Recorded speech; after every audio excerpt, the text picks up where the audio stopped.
Okay, great. Welcome everyone to our webinar, Whales, Can They Help Us Turn the Tide on Climate Crisis? Today we are joined by Ed Goodall, who started off his environment career in recycling and sustainability community engagement in London.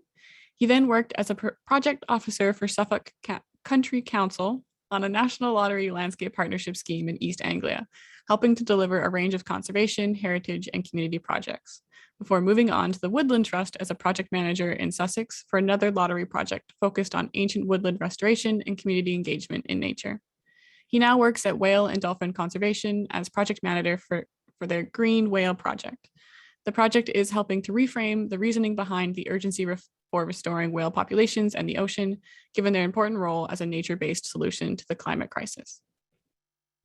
A handful of studies in recent years have shown that whales play a big role in the ocean as they go about their lives. Whales enhance primary productivity by bringing nutrients to the sunlit upper ocean layers, and they transfer nutrients from high to low latitudes via their epic migrations. When they die, they sink to the ocean depths, providing sustenance to a whole community of benthic creatures. Today's webinar will explore this concept, what we know, what we don't know, and what needs to be done to allow these incredible beings to return and help us tackle the biggest threat of all, the climate crisis. As always, there will be a chance for questions at the end of the presentation, so please feel free to submit these via the Q&A option at the bottom of your screen at any point during the presentation. At the end of the session, I will ask those questions on your behalf. So thank you so much for logging in, and I'll now hand over to Ed. Thanks, Kath, and thanks to IES for inviting me along to speak today. So yeah, my name's Ed Goodall, and I'm the Green Whale Manager at Whale and Dolphin Conservation. And I'm here to talk to you today a little bit about how whales perform important ecological functions in the ocean and how that can help us fight climate change. But first, I'll talk a little bit about the work of WDC and what we do. So we are the leading global charity dedicated to the conservation and protection of whales and dolphins. And our vision is a world where every whale and dolphin is safe and free. So safe from all the harm that comes to them from direct human activity and also indirectly via threats like climate change, which, although indirect, is still caused by us. And free because whales and dolphins are incredibly complex creatures with their own cultures and migrations that cover many thousands of miles. We work globally with offices based in the UK. Our global headquarters is based in Chippenham in Wiltshire, and that's where I normally work from. But we've also got offices in the US, in Germany, Australia, New Zealand, and South America. And we defend these remarkable creatures against the many threats that they face through campaigns, lobbying, advising governments, conservation projects, field research, and rescue. And we've got 4 main goals as an organization, the first of which is to stop whaling. So commercial whaling was banned in 1986, but every year Japan, Norway, and Iceland kill around 1,500 whales, and thousands more dolphins and small whales are slaughtered in bloody hunts in countries around the world. And it's often a slow and painful death. But WDC works with governments and organizations like the International Whaling Commission, and I'll refer to them as IWC throughout the rest of this presentation, to uphold the ban on commercial whaling and fight for a better future for whales and dolphins. And because of course, one of the easiest things we can do to improve the fate of these animals is to stop intentionally killing them. And we had a huge win last month in Iceland as their fisheries minister announced it doesn't make economic sense anymore to keep on whaling, and they are not likely to seek a renewal of their quota from IWC in 2024. So effectively, whaling will be ending there for good. And in fact, they haven't caught a whale for the last 2 years due to the pandemic. And WDC has been working in Iceland for 25 years to help them transition to ecotourism and responsible whale watching. And we've proven how much more money local people and business can make from responsible whale watching rather than killing them. Number 2 is preventing deaths in nets. So people who earn a living from fishing, they don't want to catch whales and dolphins, but fishing gear is accidentally killing hundreds of thousands of whales and dolphins every year, including dolphins, humpbacks, and orca here in the UK. So anything that's caught in a net or on a line or in a rope or entangled in a rope that isn't the intended catch is called bycatch, and this can be whales, dolphins, turtles, sharks, manatees, dugongs, even all the unintended fish species that have no market value. And most of these species that are accidentally caught are killed, or those that do survive can die later from injury. Other individuals can get entangled in ghost gear, which is what we call discarded or lost fishing equipment. It can get caught around their fins or in their teeth or in their baleen and cause long, slow, agonizing deaths. But we can all do something about this by making sure that we know where the food we eat comes from and ensure that it comes from sustainable sources. Number 3 is creating healthy seas. So human activities are threatening whales and dolphins in all sorts of different ways, and we work to create highly protected areas where whales and dolphins can thrive. We tackle issues like pollutions and plastics and noise and ship traffic. And as with protected areas on land, we work hard to push governments to designate highly protected marine areas so that there are areas where wild whales and dolphins won't come into direct harm from human activity. And a major piece of work under this work stream, which we're involved with currently, is the identification of important marine mammal areas, or IMAs. And we're part of a global collaboration of experts working on this under the IUCN standard. Marine mammals have often been overlooked by many national efforts to create marine protected areas, and we know that they are a flagship species representing a much wider array of species, communities, and habitats. And IMAs will inform design and management of marine mammal protected areas and networks, and bring the role they play into global conservation efforts. And another huge issue under the healthy seas that we're fighting is plastic pollution. 81% of all whale and dolphin species, from small dolphins to the largest whales, have been recorded eating marine plastics that they've mistaken for food. And of course, these are elusive species, so there could be many more that we don't know about. Those are just the cases we do know about. And in fact, recently there was a case in Spain where a sperm whale had washed ashore, and the necroscopy revealed it had swallowed a whole plastic greenhouse complete with plant pots and compost bags and stuff inside. It must have been blown into the sea after a storm, and that poor sperm whale must have believed it was a large squid from its echolocation, as they use sound, not vision, to hunt.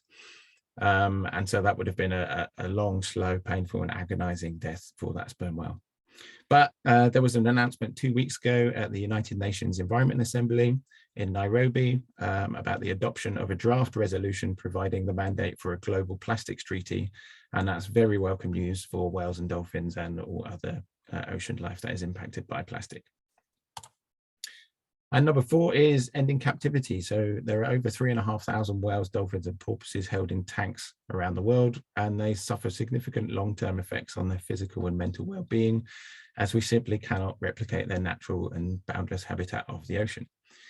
The captivity industry is dwindling in Western countries, and we've worked successfully with many holiday operators to stop them selling tickets to places like SeaWorld. However, the captive industry is growing in countries like China, and there are new establishments opening up and taking individuals from the wild to provide for entertainment purposes. But WDC and our partners have created the world's first beluga whale sanctuary, which you may have heard about in Iceland, in which 2 ex-captive beluga whales, Little White and Little Grey, now call home. It's a huge global conservation first, and we hope that more responsible sanctuaries will be set up in the coming years to provide natural homes for those who can't return to the wild from their current captive locations. And we really hope that in the long term, there is no need for sanctuaries, and that individuals we see in captivity today are the last generation. And the biggest thing that everybody can do to help dolphins in captivity is to not buy a ticket. So why do we protect whales and dolphins? Well, whales play a hugely significant role in maintaining ocean ecosystems that every creature on Earth depends upon. And humans have been responsible for causing enormous damage to the planet, including the killing of millions of whales and wiping out up to 90% of some populations, like the blue whale, which was reduced from 350,000 individuals to a mere 25,000 over the last 100 years. Yet few people, let alone governments, are aware that enabling whale populations to recover can help fight the climate change that we cause. So that was actually quite a distressing opening few slides, learning about all the threats that these amazing creatures face. So we'll now go into a short message of hope from our patron, Jerome Flynn, who some of you might recognize as Sir Bronn from Game of Thrones.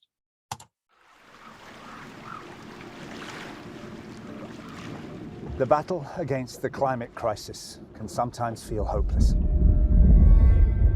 Our oceans are rising, our ice caps are melting, and our forests are burning. We can all feel the winds of change blowing, and not in the right direction. But what if I told you there was hope, down there beneath the waves? There lives our mightiest ally in the fight against climate change, tending vast floating rainforests that are a vital support system for all of life on Earth. They are climate giants. They are whales. They need us, and we need them. It's time to step up, to protect our whales, to protect our oceans, to protect our planet.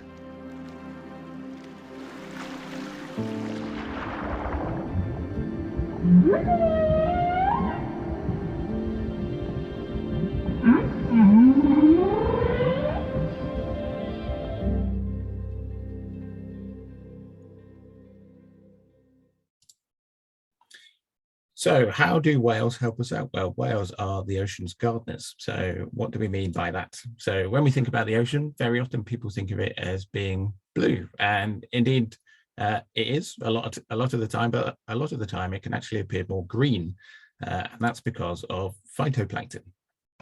Phytoplankton are tiny microscopic plants which are essential to all life on Earth. And they pull carbon dioxide out of the atmosphere as it dissolves into the ocean. And in fact, over geological time, they've given off so much oxygen that it makes up about half of our atmospheric oxygen that we breathe today. And the ocean, due to the activity of phytoplankton, takes up 25% of all human-made CO2.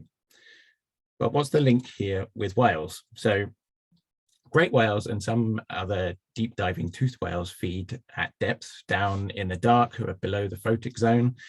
And they feed down there on krill and fish, and some specialist species feed on squid and other things like cephalopods. But what they can't do at those depths is defecate. So they come to the surface to breathe, as of course they're mammals like us, but also they come to the surface to defecate in really rather enormous quantities. And in what we call these fecal plumes are all the nutrients that were present in their prey species, but have now been broken down, obviously via the digestive process, into simpler organic compounds. And the upper sunlit ocean is generally poor in nutrients. And so these nutrients like iron, nitrogen, and phosphorus are hugely welcomed by phytoplankton, who are able to grow much quicker in the presence of this natural fertilizer. It's essentially the same as putting compost on your garden plants. And we call this process the whale pump. And phytoplankton are also, of course, the base of the food chain in the ocean. So more phytoplankton means more zooplankton means more things like krill and small fish, which in turn means more big fish. And of course, in the end, more things like more whales and more marine mammals. Blue whales in the Southern Ocean were found to actually fertilize their own feeding grounds with the nutrients needed to sustain the growth of their prey, just like us growing our own food. So at this point, with a depleted whale population, there is the potential for a strong positive feedback loop mechanism that leads to increased biodiversity and an uplift in the carbon cycle function in the ocean. And also, just by the sheer force of these huge creatures swimming up and down in the water column, they mix the water layers, bringing up cold, nutrient-rich waters from depth up to the surface, which brings additional nutrients up to the phytoplankton, stimulating their growth. So I'm sure you'd all like to see the real thing. So here is some drone footage showing a humpback depositing a fecal plume after feeding in the depths of Alaska. This was filmed by a student on a project that we are funding over there. This plume is quite liquid and disperses quickly, and we know that this means that this humpback has been feeding on fish, whereas when they feed on krill, their feces are more clump-like and red in color, allowing for a longer leaching time of those nutrients. And so that was the whale pump. And now on to our next mechanism. Whales are carbon collectors. So what do we mean by that?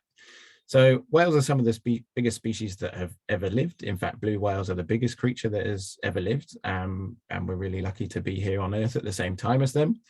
But they are carbon-based life forms, as is all life on Earth. So within their huge bodies, they also contain huge amounts of organic carbon. So one whale could be said to be equivalent to many trees, although it is challenging to compare processes like this across kingdoms. But when a whale dies, hopefully at the end of a long and struggle-free life, its carcass most often eventually sinks to the ocean floor, taking all of that carbon with it. And they can sometimes wash up on the beach, as many of us will have seen in photos and maybe even in person. But they're often washed back out again if left to natural processes. Sometimes they can sink and then refloat due to the decomposition process, but more often than not, they do end up on the deep sea floor. And that carbon that can then be considered to be locked away into sediments and other ocean creatures down there, unable to return to the atmosphere for thousands, maybe even millions of years if that carbon is mineralized. And at the current hugely reduced population size of whales across all species, they're still taking 145,000 tons of carbon down to the seafloor every year. But of course, that could be much higher if their populations recover. But these whale falls, as we call them, are much more important than just taking carbon down to the seafloor. There's extreme food limitation down there, and specialized creatures have adapted to feed on them, creating a whole benthic ecosystem which can be sustained for many years by just one whale carcass. In fact, more than 200 species can be sustained by a single whale fall. And in the first instances, bottom-dwelling sharks and fish tear off most of the flesh and soft parts quite quickly, and then they're followed in the process of succession by things like hagfish and crabs and octopuses.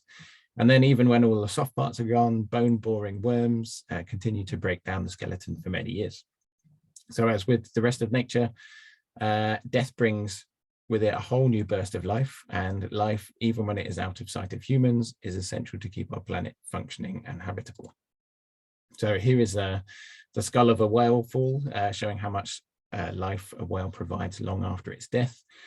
However, we have only found out about these whale fall ecosystems in relatively recent years, and it's been suggested that after humans killed so many whales in the last century, we could have actually caused some of the first mass extinctions in the deep sea, as those creatures that specialized to live on whale falls didn't have those whales arriving to feed on.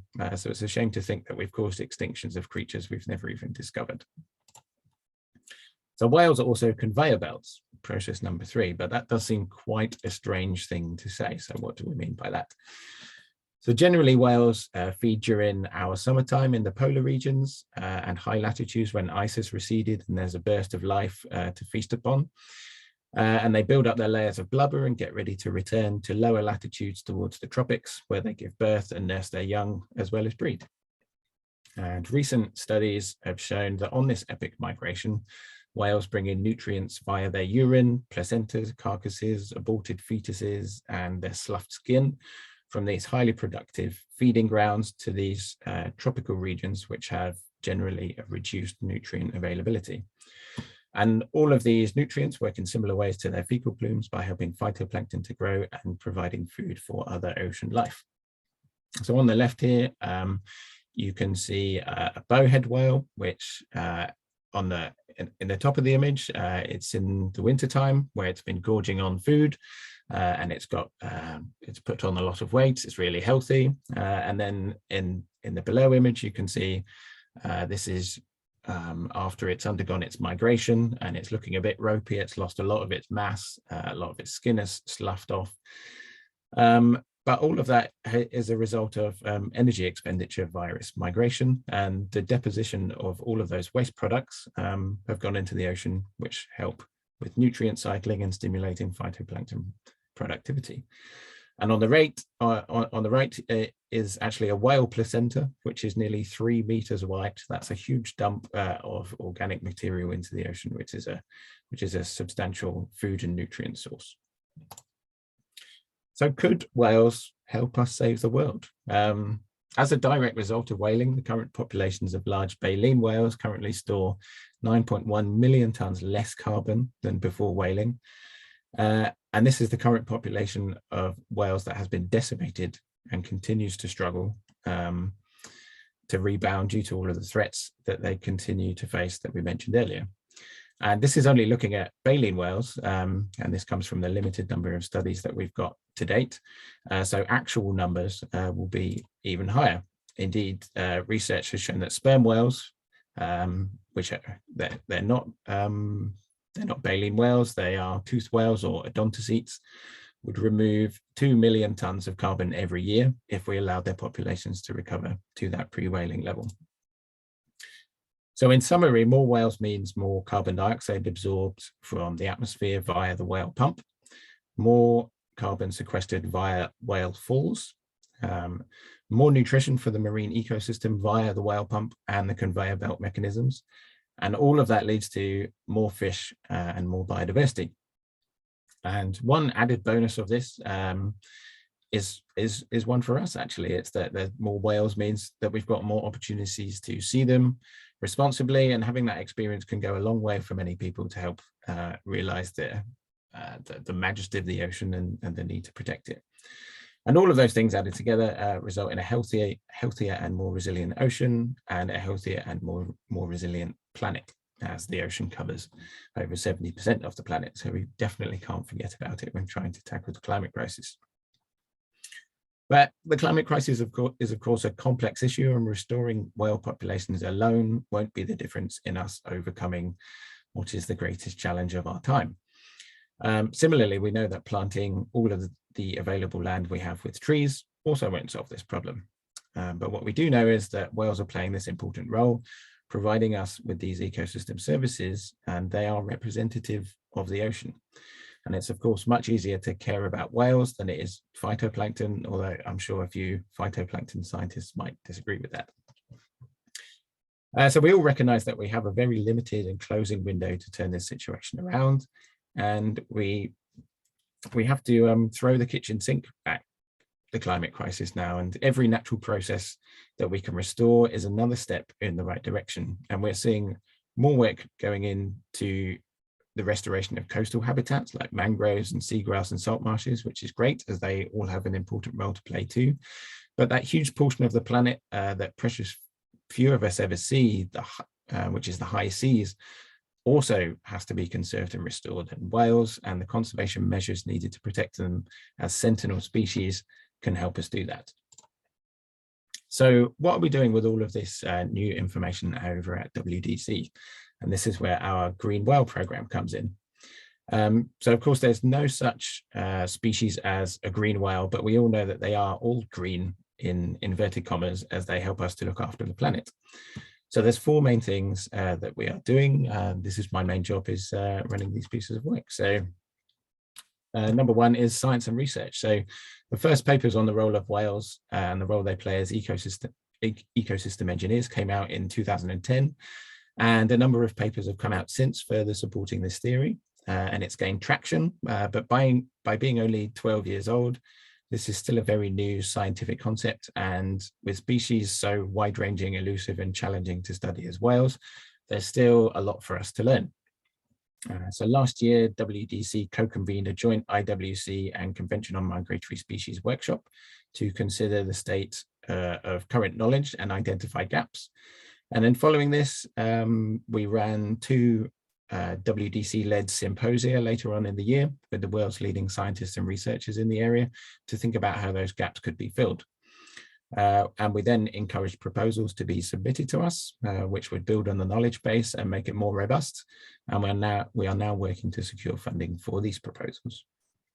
We're currently funding 3 research projects, including one in Alaska studying a population of humpback whales, collecting empirical data. That's a polite way of saying that we are scooping up whale poop to determine the extent and quantify their ecosystem functioning and how much they contribute to the whale pump. We're also funding another project which aims to quantify how much humpback right and grey whales contribute to the great whale conveyor belt. So being able to put some robust and solid numbers to these processes, which is only going to be helpful as we take that through into policy and conservation changes. And we've received some incredible proposals this year, which will really help drive the science forward. And we're working to fund those at the moment. So hopefully we can talk about those more soon. Second big thing that we're doing is outreach and communication. So we know that this is a very new concept for people.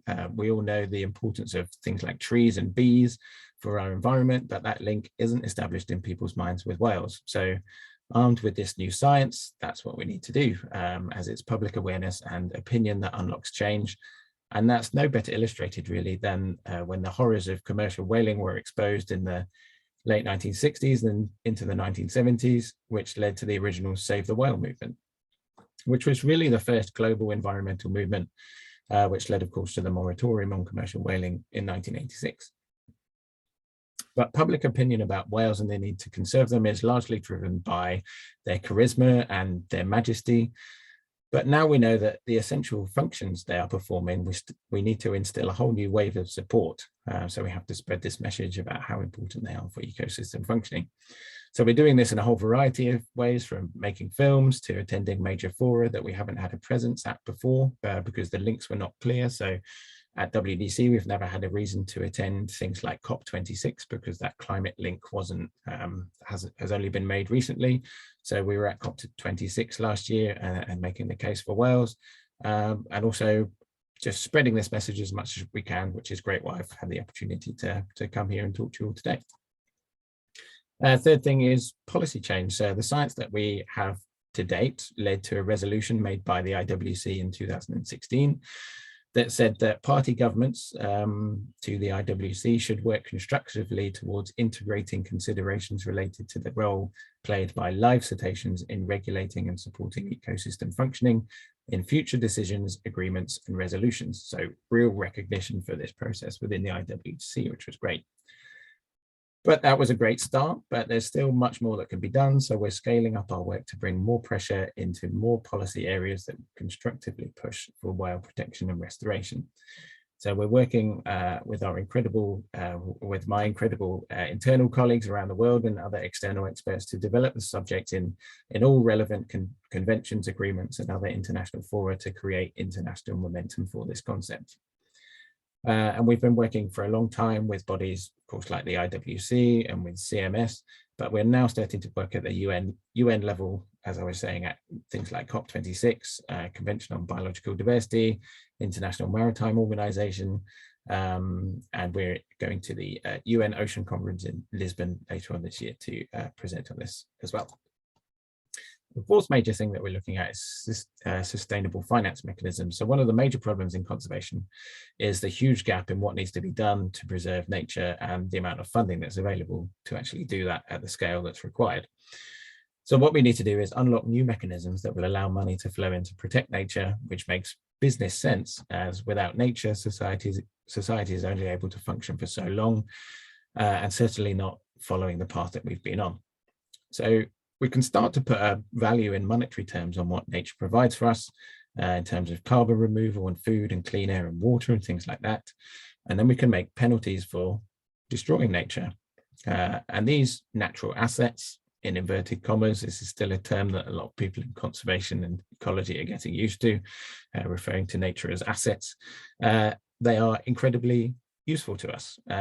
And we as individual human beings are valuable to our employers, and we receive a wage for the work that we do in return for our services that we provide, while nature, on the other hand, has been working for free this whole time.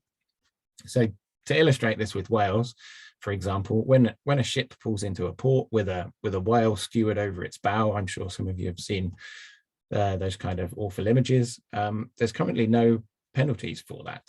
But if there were to be financial penalties equal to the value of those services, which have been recognized in the law, which some organizations have calculated to be worth up to millions of dollars per whale, and those valuations will only increase as the value of stuff like carbon increases, those shipping companies would invest in measures to avoid those fines, which would therefore protect whales. So recognition of value in monetary terms will lead to innovation and change that has so far had no incentive to happen.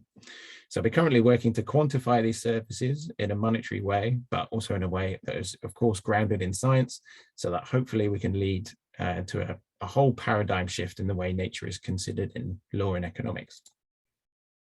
So just a few things about what you could do in your own lives to help whales out around this concept. So just reading more and learning more about this subject area and talking to people about the important role that whales play ecologically. We've got a report available on our website that summarizes all of the key science to date. Think about the impacts on the ocean through your daily activity, through things like your use of plastics or your consumption of seafood and the impacts that these can have.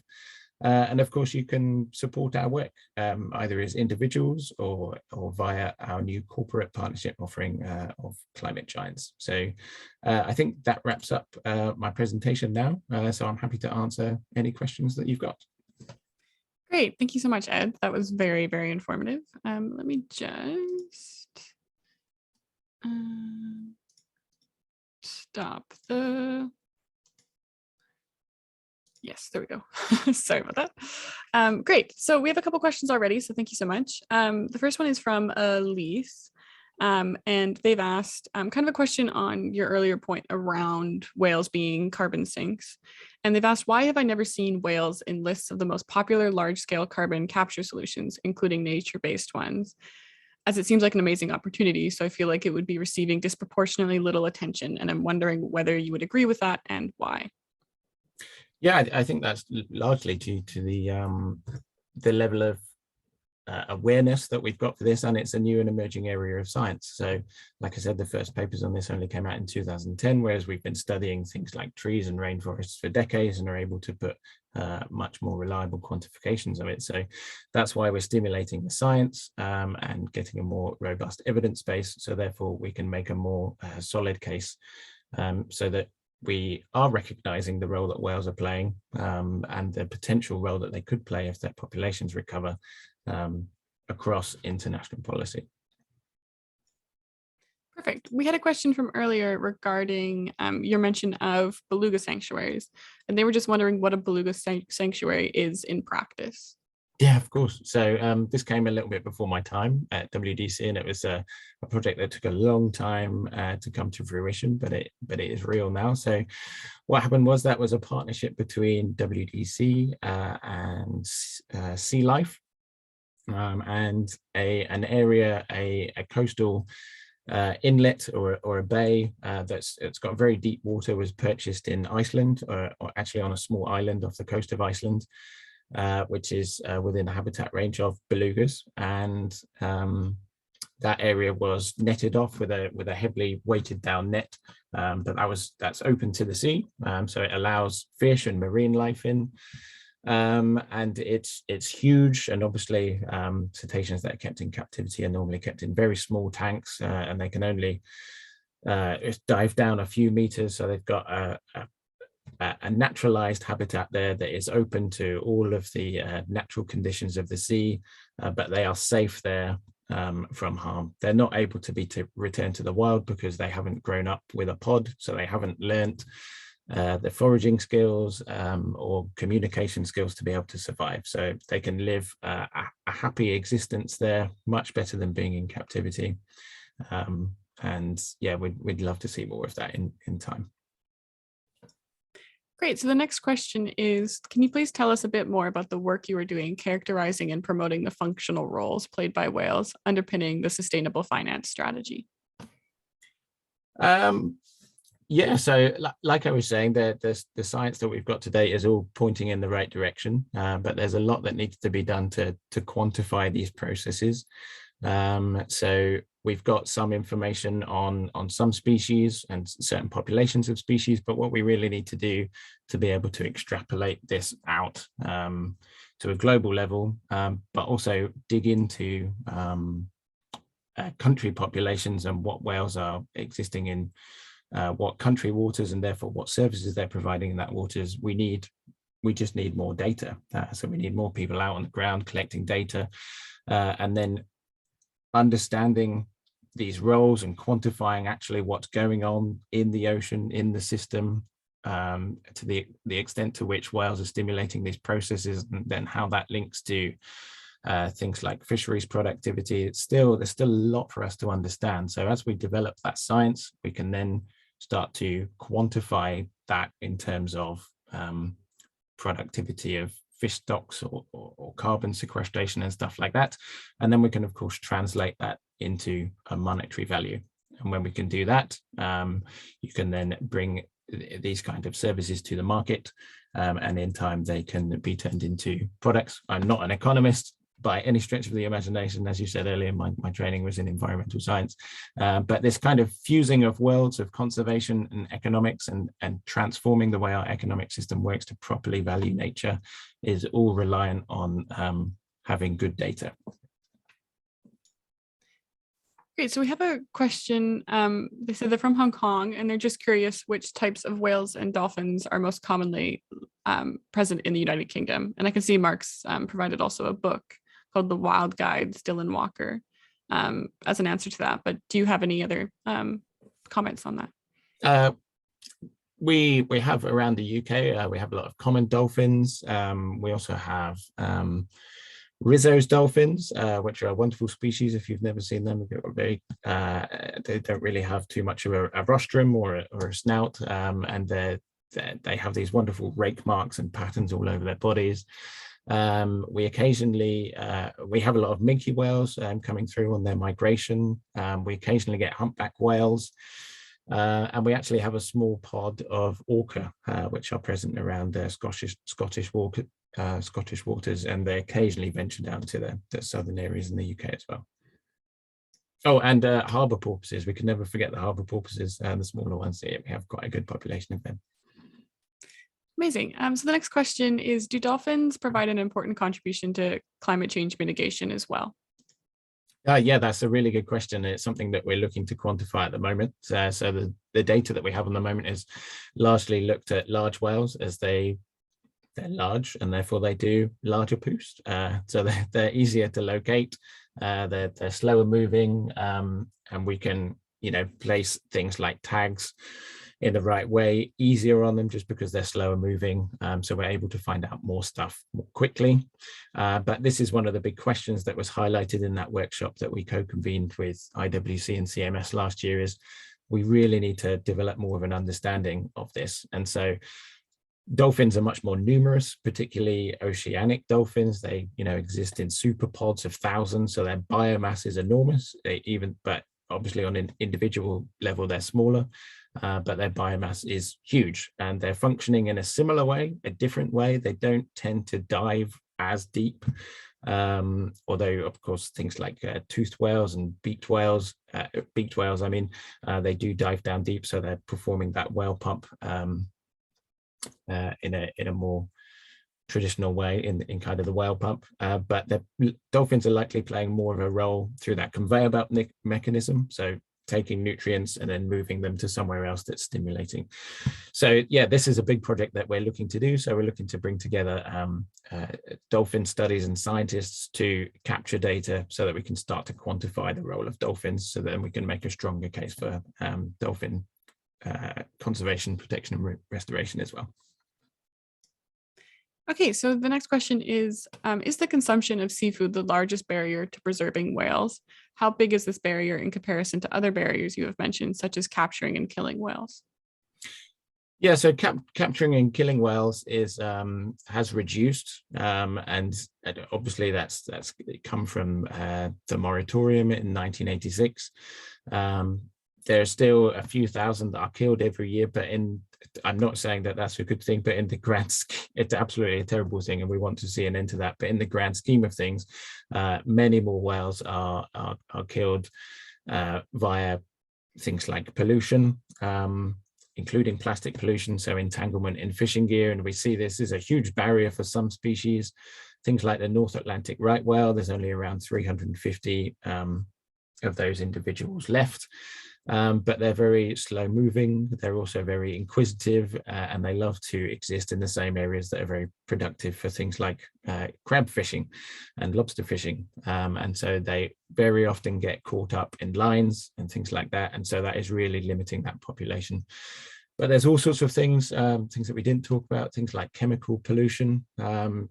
And because, you know, these are predatory species at the top of the food chain. And so bioaccumulation is a huge thing for some of these species, which can really reduce their fitness and stop them being able to breed. Or if they do breed in some instances, the young end up getting a poisonous cocktail deposited via the milk from the mothers, and so they don't survive.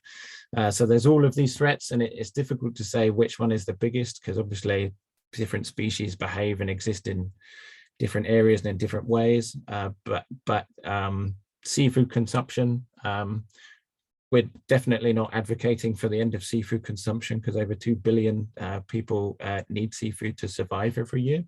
But the way that we do it, and to the extent that we do it, you know, things like the industrialization of trawl fisheries and the expansion of industries into Antarctic regions and krill fisheries and things like this are having huge impact on whales and dolphins around the world. So it's something that we definitely need to think about how we do it rather than whether we do it or not.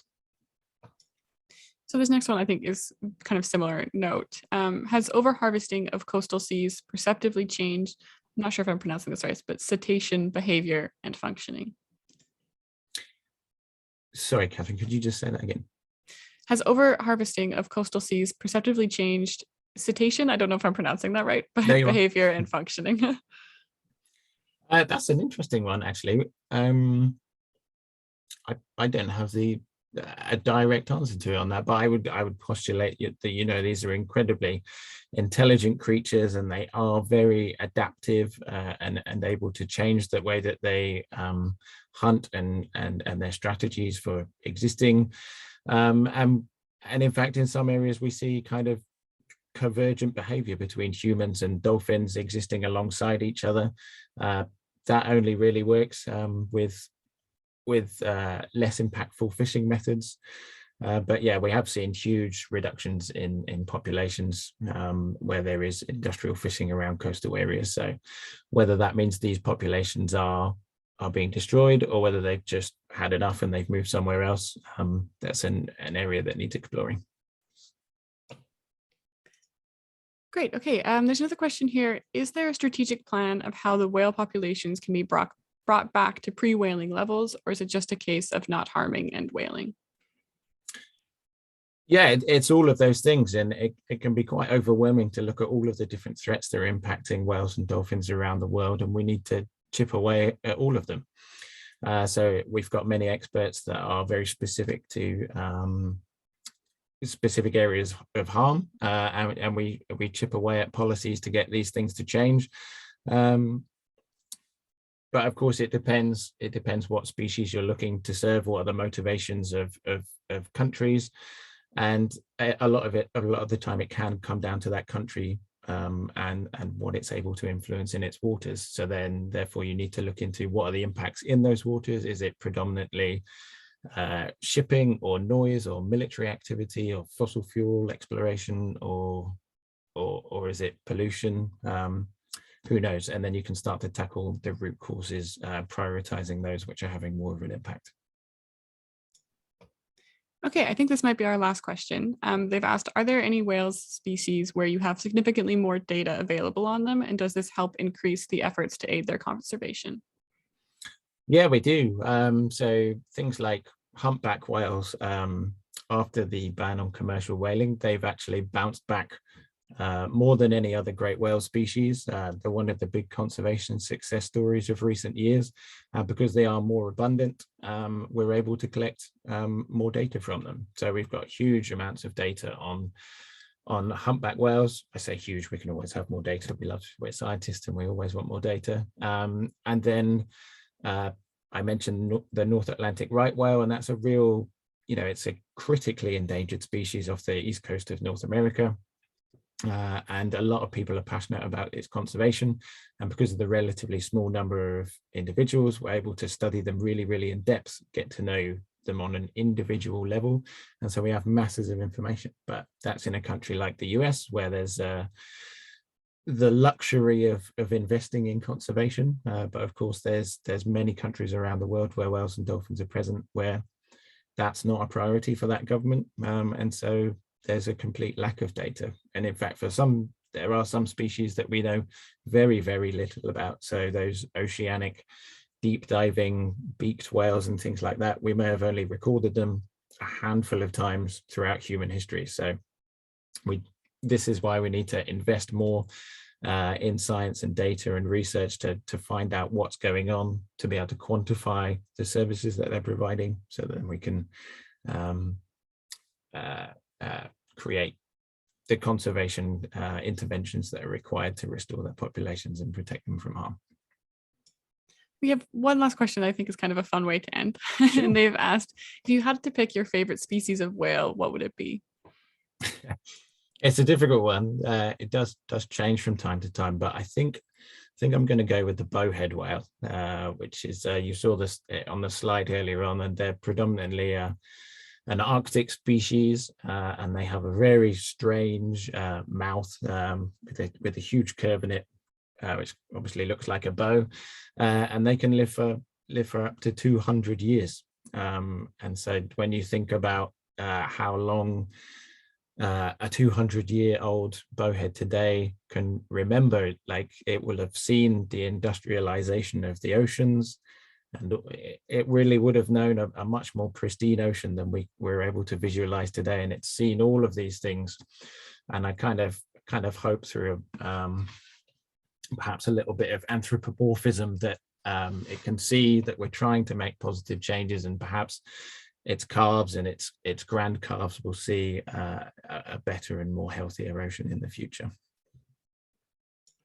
Great. Well, thank you so much, Ed. That was an amazing presentation. And thank you all so much for all those questions. I think that was really nice to get some extra thoughts from you and the organization.